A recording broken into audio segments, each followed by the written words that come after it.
Hi friends, welcome to Uday Sattu food YouTube channel. ఇవాళ big boss గురించి update అప్డేట్ వచ్చిందండి. దాని గురించి మనం ఇప్పుడు ఎక్స్ప్లెయిన్ చేస్తున్నాం. బిగ్ బాస్ ప్రోమో వచ్చిందండి.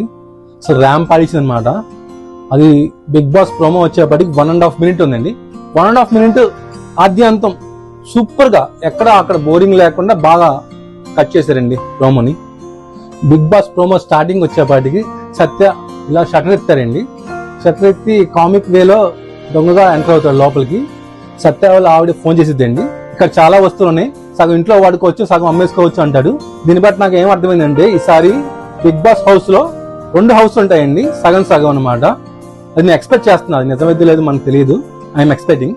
తర్వాత ఫోన్ లో వాళ్ళ ఆవిడతో కామిక్ వేతో టిప్స్ ఖర్చు గురించి చెప్తాడండి. దాంతో ఉల్లిపాయలు కోసుకోవచ్చు అంటాడు. ప్లస్ కరెక్ట్ గా అదే టైంలో అలీబాబా అద్భుత దీపం షేక్ అవుతుంటది. దానికి సత్య భయపడుతూ అలాగే స్టన్ అయి చూస్తూ ఉంటాడు. ఇంతలోపు వాళ్ళ ఆవిడ బంగారం దొంగ బంగారం అని చెప్పి మాడుతూ ఉంటది. ఈలోపు మళ్ళీ 30 సెకండ్ దగ్గర కరెక్ట్ గా మళ్ళీ అలీబాబా అద్భుత దీపం షేక్ అవుతూ ఉంటది. ఏంటా షేక్ అవుతుందని చెప్పి అబ్జర్వ్ చేస్తాడు. దాని దగ్గరికి వెళ్ళి అది బాగా మెరుస్తూ ఉంటది, అంటే అట్రాక్ట్ చేస్తుంది అనమాట ఆ మెరుపు వల్ల. దాని దగ్గరికి వెళ్ళి ముట్టుకోవచ్చు అని చెప్పి ఇలా ముట్టుకుంటాడు. అదే అలీబాబా అద్భుత దీపంలో దాని నుంచి జీని ఇలా బయటకు వస్తుంది కదా, అంటే మన బిగ్ బాస్ 8 కదా, దాన్ని 8 షేప్ లో చూపించారనమాట. దాని తర్వాత కరెక్ట్ గా 45 సెకండ్ దగ్గర ఇది ఇలా వస్తుంది అనమాట, ఒక బిగ్ బాస్ 8 అని చెప్పి. కరెక్ట్ గా 1 minute దగ్గర నాగార్జున గారు వస్తారండి. అసలు నాగార్జున గారు చూడగానే స్టన్ అయిపోయానండి. ముందు నేను అతను చూడడానికి 35 నుంచి 40 ఏళ్ళ కుర్రోళ్ళ ఉంటాడు, నాకంటే ఏంగా కనబడుతున్నాడు. ఆ సీక్రెట్ అంటే మాకు చెప్పండి సార్, బయటకు వస్తే సత్యాన్ని చూసి భయపడుతూ మీరు అంటాడు. అప్పుడు నాగార్జున నేను వరాలు ఇచ్చే కింగ్ అని చెప్పి చెప్తాడండి. దానికి కూడా భయపడుతూ వెళ్ళిపోతూ ఉంటాడు సత్య. ఆగు ఆగు అని చెప్పి నాగార్జున గారు స్టాప్ చేస్తారు.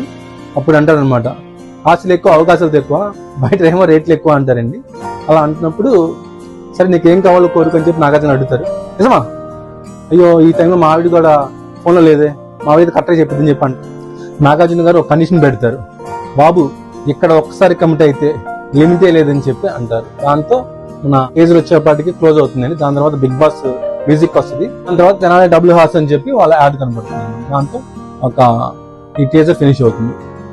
ఈ 1.5 minute టీజర్ లో సూపర్ గా చేశారండి. దాంట్లో వచ్చేప్పటికి థీమ్ గానీ, లైటింగ్ గానీ, సౌండింగ్ గానీ, రికార్డింగ్ గానీ సూపర్లీ గ్రాఫిక్స్ కూడా బాగా చేశారండి. నాగార్జున గారు వచ్చినప్పుడు జెనీ రూపంలో అది మొత్తం చుట్టూ వచ్చేపాటికి పొగలా వస్తూ ఉంటది. దాన్ని బాగా డిజైన్ చేశారనమాట. టీజర్ సూపర్ గా కట్ చేశారండి, క్యూరియాసిటీ పెంచారు. బిగ్ బాస్ సూపర్ 8 ఎప్పుడు చూద్దామని చెప్పి జనాల్లో. దీనికి బిగ్ బాస్ టీం మొత్తానికి హ్యాట్స్ ఆఫ్ అండి. మా టీవీ వాళ్ళకి కానీ, ఎన్మోల్ షైన్ వాళ్ళకి కానీ హ్యాట్స్ ఆఫ్ అండి. బిగ్ బాస్ అసలు సెలక్షన్ ప్రాసెస్ వచ్చి చాలా టఫ్ అండి. ఒక 200 మంది కాల్ చేస్తారు, ఒక 100 మందికి ఫిల్టర్ చేస్తారు, అందులో ఒక 50 మందిని ఇంటర్వ్యూ చేస్తారు, అందులో ఒక 25 మందిని ఫైనల్ సెలెక్ట్ చేస్తారండి. ఆ 25 మందిలో ఎవరు వస్తారో కూడా హౌస్ లో ఎవరికి తెలియదండి వచ్చేదాకా. ఇట్స్ ఎ గుడ్ ప్రాసెస్ అండి. అంటే కంటెస్టెంట్ కి ఎప్పుడు వస్తారో అసలు తెలియదు. బిగ్ బాస్ కంటెస్టెంట్ లిస్ట్ గురించి మొన్న నేను ఒక ప్రెడిక్షన్ ఇచ్చానండి. ఒకవేళ ఎవరైనా చూడబోతే అంతకుముందు నా వీడియోస్ చూడండి. ఇప్పుడు వచ్చేప్పటికి నా ప్రెడిక్షన్ లో ఇంకొన్ని యాడింగ్స్ ఉన్నాయండి. ఈసారి బిగ్ బాస్ తెలుగు 8 season లో వచ్చేపాటికి కిరాక్ బాయ్స్, కిలాడి లేడీస్ నుంచి ఒక 5 members దాకా వచ్చే ఛాన్సెస్ ఉన్నాయండి. అలాగే నీతో నా డాన్స్ 2.0 నుంచి కూడా ఒక 3 members వచ్చడానికి ఛాన్సెస్ ఎక్కువ ఉన్నాయండి.